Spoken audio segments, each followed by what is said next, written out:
بسم اللہ الرحمن الرحیم۔ ہمارے ہاں جو علمی اختلاف کی وجہ سے فرقہ پرستی ہے یا فرقہ بندی ہے اور دین کے حوالے سے لوگ تقسیم در تقسیم ہیں، تو اس کو کیسے حل کرنا چاہیے؟ اور وہ لوگ جو یہ چاہتے ہیں کہ ہم کسی فرقے کی پیروی نہ کریں اور ہمیں حق سمجھ بھی آ جائے اور ہم صحیح عقیدے اور صحیح عمل پہ قائم رہیں، تو ان کے لیے لائحہ عمل کیا ہوگا؟ ٹھیک، ہم آج صرف اس پہ بات کریں گے کہ آپ ان فرقہ بندیوں کے دور میں، جماعت پرستیوں کے دور میں، فکری انتشار کے دور میں، عقیدے کی تقسیمات کے دور میں حق، سچ، اسلام، اللہ کا راستہ، رسول اللہ صلی اللہ علیہ وسلم کا دکھایا ہوا راستہ، اس کا تعین کرنا چاہیں تو اس کا تعین آپ کیسے کریں گے؟ تو سب سے پہلی چیز جو ہے، میں اگر آپ سے کہوں کہ ہم رسول اللہ صلی اللہ علیہ وسلم کی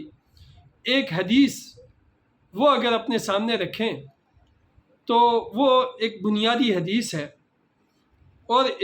مشکات شریف میں اور بخاری میں اس کا ذکر ہے، اور غالباً کہ مسلم شریف میں بھی وہ مذکور ہے، لیکن بہرحال پہلی دو معتبر کتابوں میں اس کا وہ حدیث موجود ہے۔ حضرت عمر ابن خطاب رضی اللہ تعالیٰ عنہ فرماتے ہیں کہ ہم رسول اللہ صلی اللہ علیہ وسلم کے پاس بیٹھے تھے کہ ایک شخص آیا، اور اس شخص کی صورتحال یہ تھی کہ جسم بڑے سفید کپڑے پہنے ہوئے، خوب سفید، جن کپڑوں پر کوئی سفر کا اثر نہیں تھا اور اس کے چہرے پہ کوئی تھکاوٹ کا اثر نہیں تھا جو مسافت کی علامت ہوتی ہے،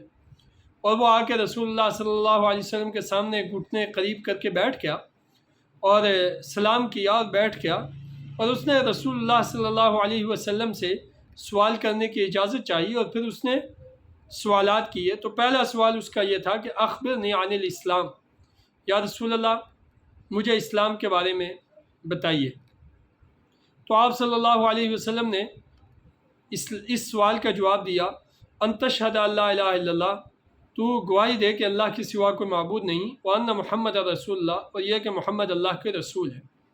گویا عقیدہ توحید اور عقیدہ رسالت کی گواہی۔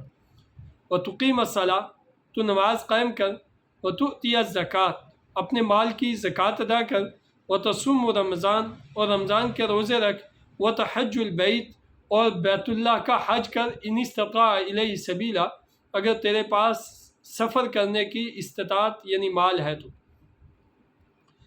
اس شخص نے دوسرا سوال کیا، اخبرنی عن الایمان، کہ مجھے ایمان کے بارے میں بتائیے کہ ایمان کی کیا تفصیل ہے۔ تو آپ صلی اللہ علیہ وسلم نے فرمایا، ان تؤمن باللہ، تو اللہ پہ ایمان رکھ، وملائکتہ، اس کے فرشتوں پہ ایمان رکھ، وکتبہ، اور اس کی کتابوں پر ایمان رکھ، ورسلہ، اور اس کے رسولوں پر ایمان رکھ، والیوم الآخر، اور آخرت کے دن پر ایمان رکھ، والقدر خیرہ وشرہ، اور ہر تقدیر اچھی اور بری اللہ کی طرف سے ہے، اس بات پر یقین رکھ۔ دو سوال ہو گئے، اسلام کی بنیادیں ذکر کی گئی اور ایمان کی اساسی عقیدے دیے گئے، ٹھیک ہے، کہ آپ نے ان عقائد پہ قائم رہنا۔ اس شخص نے تیسرا سوال کیا کہ اخبرنی عن الاحسان، احسان کے بارے میں بتائیے۔ یہ اس شخص نے انسان کی عام کیفیت کے بارے میں سوال کیا کہ ایک مومن کی احسان کی کیفیت کیا ہوتی ہے۔ تو نبی کریم صلی اللہ علیہ وسلم نے اس سے کہا، ان تعبد اللہ کأنک تراہ فإن لم تکن تراہ فإنہ یراہ، کہ تو اللہ کی ایسے عبادت کر گویا تو اللہ کو دیکھ رہا ہے، یعنی تیرے دل دماغ میں یہ ہو تو اللہ کو دیکھ رہا ہے، اللہ تجھے دیکھ رہا ہے، اور تو یوں اللہ کے سامنے زندگی بسر کرے اور عبادت کرے۔ اور دوسری بات فرمائی، اگر تو یہ نہیں، اس مقام پہ نہیں پہنچا کہ تو یہ محسوس کرے، تو ضرور یقین کر کہ اللہ تجھے دیکھ رہا ہے، لہٰذا ایسے عبادت کر کہ تجھے اللہ دیکھ رہا ہے تو اس کے سامنے عبادت کر۔ پھر اس شخص نے چوتھا سوال کیا کہ اخبرنی عن الساعہ، قیامت کے بارے میں یا رسول اللہ بتائیے قیامت۔ تو آپ صلی اللہ علیہ وسلم نے فرمایا کہ سوال کرنے والا سوال پوچھے جانے والے سے زیادہ بہتر جانتا ہے پھر اس شخص نے کہا اخبرنی عن امارات، یا آپ قیامت کی کچھ نشانیاں بیان کر دیں۔ تو آپ صلی اللہ علیہ وسلم نے فرمایا کہ ماں جو ہے وہ اپنی مالکن جنے گی، اور عرب کے چرواہے اور جو ننگے پاؤں ننگے جسم ہوا کرتے تھے ایسے مالدار ہو جائیں گے کہ وہ عمارتوں کی بلندیوں میں ایک دوسرے کا مقابلہ کریں گے، کہ ایک نے 10 منزلہ بنائی تو دوسرا کہے گا میں 20 منزلہ بناتا ہوں، تیسرا کہے گا میں 30 منزلہ، یعنی مال اتنا وسیع ہو جائے گا۔ ٹھیک، اس کے بعد اس شخص نے اجازت چاہیے اور یہ شخص اٹھ کر چلا گیا۔ تو کہتے ہیں ہم کچھ دیر ٹھہرے رہے، پھر رسول اللہ صلی اللہ علیہ وسلم نے فرمایا کہ آپ اسے جانتے ہیں؟ تو حضرت عمر فرماتے ہم نے کہا اللہ اور اللہ کے رسول زیادہ جانتے ہیں۔ آپ صلی اللہ علیہ وسلم نے فرمایا کہ یہ جبریل امین تھے جو تمہیں اسلام کے بارے میں سکھانے کے لیے آئے تھے۔ ٹھیک، کہ ایک تو آپ نے کیسے اسلام سیکھنا ہے، آداب علم کیا ہوتے ہیں، اور دوسرا بنیادی عقائد کیا ہوتے ہیں۔ اب یہ وہ چیزیں ہیں کہ اگر آپ ان کی تشریح میں چلے جائیں تو ایک مسلمان کی زندگی کا مشن، وہ دعوت حق میں کم از کم جن چیزوں کے اوپر کھپتا ہے بنیادی طور پہ، وہ اگر ان چیزوں کے اوپر کھپ جائے کہ 5 چیزیں عملی زندگی سے تعلق رکھتی ہیں، اللہ کی توحید و رسالت کی دعوت اور اس پر قائم رہنا، اور دوسری چیز نماز اچھی طرح مسائل کے ساتھ، احکامات کے ساتھ، شعور کے ساتھ، توجہ کے ساتھ احکامات شریعت کو پورا کرنا اور نماز کو قائم کرنا، اور تیسری چیز رمضان کے روزے رکھنا، چوتھی چیز زکوٰۃ دینا، اور 5ویں چیز اگر مالدار ہے تو 5ویں چیز حج کرنا، اگر مالدار ہے، جانے آنے کا سفر افورڈ کرتا ہے، خرچے اخراجات گھر والوں کو بھی دے سکتا ہے، اپنے سفر کے ٹکٹ، ویزا اور وہاں کے رہائشیں اور ساری چیزیں کر سکتا ہے، تو پھر اچھے طریقے سے۔ اب یہ جو 5 عمل ہیں یہ اسلام کی دوسری حدیث میں آتا ہے کہ یہ اسلام کی بنیادیں ہیں۔ کسی آدمی کی ان بنیادوں میں ہی کمزوری ہے اور وہ دعوے عشق کے کرے تو ظاہر ہے کہ بنیادی دین سے ہی، دین کی اسلام کی بنیادوں سے ہی ناواقف ہو، اسی پہ نہیں چل رہے۔ اچھا، دوسری چیز تھی ایمانیات میں جو تفصیلات تھی کہ اللہ پر، رسولوں پر۔ اب اللہ پہ ایمان رکھو گے تو اللہ کے احکامات مانو گے، اور رسول پر ایمان رکھو گے رسول کی سنتوں پہ چلو گے۔ ٹھیک ہے، وہ کتبی و ملائکتی، اللہ کے فرشتوں پر ایمان رکھو گے تو یقین رہے گا کہ اللہ کے فرشتے آپ کے پاس ہر وقت آپ کا ریکارڈ جمع کر رہے ہیں۔ والیوم و کتبی، اللہ کی کتابوں پر ایمان رکھ، یعنی اللہ کی کتاب قرآن کریم ہے،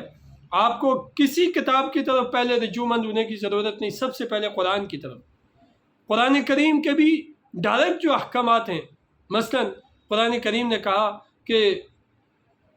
لا تقتلوا اولادکم، اپنے اولادوں کو مت قتل کرو۔ ٹھیک ہے، لا تقربوا الزنا، زنا کے قریب مت جاؤ، ولا تقربوا الفواحش، بے حیائی کی چیزوں کی طرف مت جاؤ، اوفوا بعہد، اپنے عہد پورے کرو۔ ٹھیک ہے، جھوٹ مت بولو، الا لعنت اللہ علی الکاذبین، اللہ کی لعنت ہے جھوٹ بولنے والوں پر۔ اور یہ وہ عقائد، یعنی قرآن کریم نے جگہ جگہ ذکر کیا۔ سورہ فرقان کے آخر میں آپ ایک رکوع پڑھیں جو آخری رکوع ہے، آپ کو اس کے اندر ایمان والوں کی ساری صفات ملیں گی۔ سورہ بنی اسرائیل کے کچھ تیسرا چوتھا رکوع ہے، اس رکوع کے اندر پڑھیں، آپ کو چند ایسے گناہوں کا تذکرہ کیا گیا کہ جس میں زنا کا ذکر کیا گیا، بے حیائی کا ذکر کیا گیا، قتل کا ذکر کیا گیا، عہد کی تکمیل کا ذکر کیا گیا، یہ مال یتیم کے بارے میں حکم دیا گیا۔ ٹھیک ہے، اب آپ ان تفصیلات پہ جائیں، اور قرآن کریم کے واضح واضح احکامات کے اوپر عمل کرنا، اس کے وہ پیچیدہ احکامات، قرآن کریم میں وہ آیات جن میں پیچیدگی لوگوں نے پیدا کی، آپ اس کی طرف نہ جائیں۔ جتنی قرآن کریم نے بات کہہ دی، اتنی بات کے بارے میں آپ رہے آمنت باللہ و ملائکتی و کتبی و رسلہ والیوم الآخر۔ ٹھیک ہے، اللہ کی کتاب پر ایمان ہے، جو فرمایا ہمارا اس پر ایمان۔ قرآن کریم کے ایک آیت نے بھی یہ بات فرمائی ہے۔ ٹھیک ہے، لیکن اگر آپ یہ کہیں کہ آپ نہ نماز پڑھیں گے، نہ روزہ رکھیں گے، نہ زکوٰۃ دیں گے، نہ حج کریں گے، نہ آپ دعوت دین دیں گے، نہ ہی آپ ایمانیات کی بنیاد کا مطالعہ کریں گے، نہ آپ تفسیر کسی سے پڑھیں گے، نہ آپ حدیث کسی سے پڑھیں گے، اور آپ کہیں گے کہ میں سمپل مسلمان ہوں، تو یہ بات نہیں ہے، بلکہ یہ جو حدیث جبریل ہے یہ آپ کی زندگی کا ایک مشن ہے۔ تو یہ میں نے بنیادیں حدیث کی روشنی میں آپ سے بیان کی، اس کے حوالے سے مزید تفصیلات پر انشاءاللہ بات کریں گے۔